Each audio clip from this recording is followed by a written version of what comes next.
Hi friends, എല്ലാവർക്കും നമ്മുടെ പുതിയ വീഡിയോയിലേക്ക് സ്വാഗതം. ഇന്ന് നമ്മൾ ചെയ്യാൻ പോകുന്നത് വളരെ സിമ്പിളായിട്ട് ചെയ്യാവുന്നൊരു ബോട്ടിലാട്ടാണ്. അപ്പോൾ അതിനുവേണ്ടി നമ്മൾ വൈറ്റ് പേപ്പർ ഇതുപോലെ ചെറുതായിട്ട് കട്ട് ചെയ്തെടുത്തിട്ടുണ്ട്. ഇനി നിങ്ങൾക്ക് വൈറ്റ് പേപ്പറിൻ്റെ സ്ഥാനത്ത് മുട്ടത്തോടുണ്ടെങ്കിൽ അതാണെങ്കിലും യൂസ് ചെയ്യാം. അപ്പോൾ ഫസ്റ്റ് നമുക്ക് ബോട്ടിലിൽ പെയിൻറ്റ് അടിച്ചു കൊടുക്കാം. അപ്പോൾ ഞാൻ ഈ കളറിലെ പെയിൻറ്റാണ് എടുത്തിരിക്കുന്നത്. ഇത് നമുക്ക് എങ്ങനെയാണ് ചെയ്യേണ്ടതെന്ന് വെച്ചാൽ ബോട്ടിലിനകത്തേക്ക് നമ്മൾ പെയിൻറ്റ് ഒഴിച്ചു കൊടുക്കുകയാണ്. അതിനുശേഷം ഇതുപോലെ ഒന്ന് റൊട്ടേറ്റ് ചെയ്ത് ആ പെയിൻറ്റ് ആ ബോട്ടിൽ ഫുള്ളൊന്ന് സ്പ്രെഡ് ചെയ്തെടുക്കുകയാണ്. ഇങ്ങനെ നമ്മൾ സ്പ്രെഡ് ചെയ്തെടുക്കുന്ന വഴി നമുക്ക് വാർണിഷ് അടിക്കേണ്ട ആവശ്യമൊന്നുമില്ല. അതുപോലെ തന്നെ നന്നായിട്ട് ഡ്രൈ ആയിക്കോളും. പിന്നെ നമ്മുടെ ബോട്ടിൽ എന്തെങ്കിലും വർക്ക് ചെയ്യണമെങ്കിലും തന്നെ നമുക്ക് ഉണങ്ങാനൊന്നും കാത്തിരിക്കേണ്ട, പെട്ടെന്ന് തന്നെ നമുക്ക് വർക്ക് ചെയ്തെടുക്കാം. അപ്പോൾ ഈ ഒരു രീതിയിൽ നമ്മൾ ഫുള്ള് റൊട്ടേറ്റ് ചെയ്ത് ആ പെയിൻറ്റ് ബോട്ടിൽ ഫുള്ളാക്കി കൊടുക്കുക.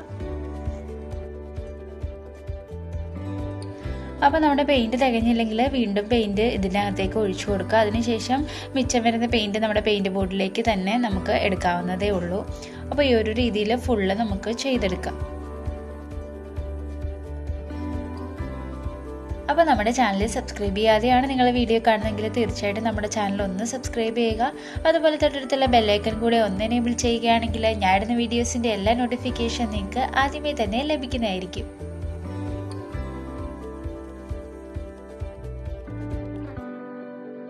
ഇനി നമുക്ക് ബോട്ടിലിൻ്റെ അടിഭാഗത്തേക്ക് ഈ ഒരു രീതിയിൽ നമ്മുടെ പേപ്പർ ഒട്ടിച്ചു കൊടുക്കാം.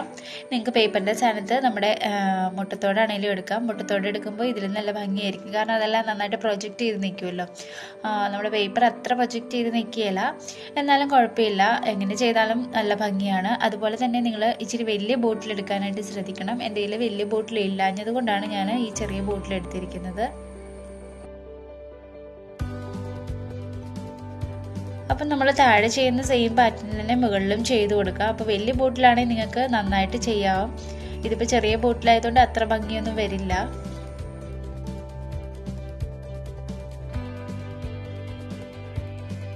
അതുപോലെ തന്നെ മുട്ടത്തോടിൽ ചെയ്തെടുക്കുമ്പോൾ ഈ ഭംഗിയല്ല, ഇതിൽ നല്ലൊരു ഭംഗിയായിരിക്കും. എൻ്റെ കയ്യിൽ മുട്ടത്തോട് കിട്ടിയില്ല, അതുകൊണ്ടാണ് ഞാൻ ഇത് വെച്ച് ചെയ്യുന്നത്. എന്തായാലും മുട്ടത്തോട് കിട്ടിക്കഴിയുമ്പോൾ ഞാൻ മുട്ടത്തോട് വെച്ചിട്ടുള്ള ബോട്ടിലാട്ടും ചെയ്യുന്നതായിരിക്കും.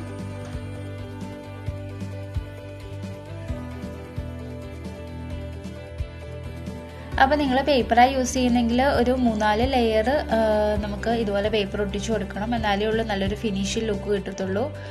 അപ്പോൾ ഈ സെയിം പാറ്റേണിൽ തന്നെ കട്ട് ചെയ്തെടുക്കണമെന്നൊന്നുമില്ല, നിങ്ങൾക്ക് ഇഷ്ടമുള്ള രീതിയിൽ ചെയ്തെടുക്കാവുന്നതേ ഉള്ളൂ. അപ്പോൾ ഇതുപോലെ പല കളറിലുള്ള ബോട്ടിൽസ് എല്ലാം കൂടെ ഒന്നിച്ച് വെക്കുമ്പോഴായിരിക്കും ഭംഗി തോന്നുന്നത്. ഒരു സിംഗിൾ ബോട്ടിലായിട്ട് നമ്മൾ വെക്കുമ്പോൾ ഒരു ഭംഗി തോന്നില്ല. അപ്പോൾ പല കളേഴ്സ് യൂസ് ചെയ്തിട്ട് നിങ്ങൾക്ക് ഇതുപോലെ ചെയ്ത് വെക്കാവുന്നതേ ഉള്ളൂ. അപ്പോൾ ഞാനിവിടെ ഒരു സിംഗിൾ കളർ മാത്രമേ കാണിക്കുന്നുള്ളൂ.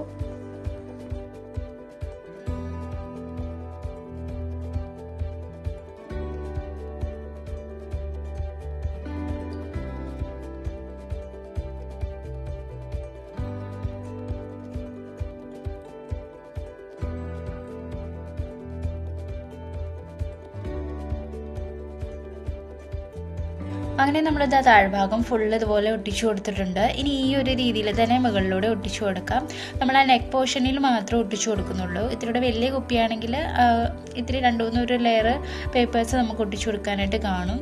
അപ്പോൾ ഇത് ചെറിയ ബോട്ടിലായതുകൊണ്ട് ഞാൻ ജസ്റ്റ് ഒരു ലെയറേ ഒട്ടിച്ചു കൊടുക്കുന്നുള്ളൂ, കാരണം അതിൻ്റെ നെക്കും കുഞ്ഞതാണ്. അതുപോലെ തന്നെ നമ്മൾ ഒരുപാട് ലെയേഴ്സ് ഒട്ടിക്കാനുള്ള സ്ഥലവും ഇല്ല. അപ്പോൾ ഈ ഒരു രീതിയിൽ നമ്മൾ ജസ്റ്റ് ഓരോ പേപ്പേഴ്സ് വീതമേ ഒട്ടിച്ചു കൊടുക്കുന്നുള്ളൂ.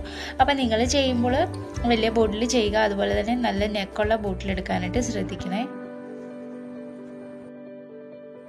അങ്ങനെ നമ്മുടെ ബോട്ടിലെ വർക്ക് ഇവിടെ കംപ്ലീറ്റ് ആയിട്ടുണ്ട്. ഇപ്പോൾ നമ്മൾ വാർണിഷൊന്നും അടിച്ചു കൊടുത്തിട്ടില്ല, പക്ഷെ നല്ലൊരു ഷൈനിങ് നമ്മുടെ ബോട്ടിലുണ്ട്.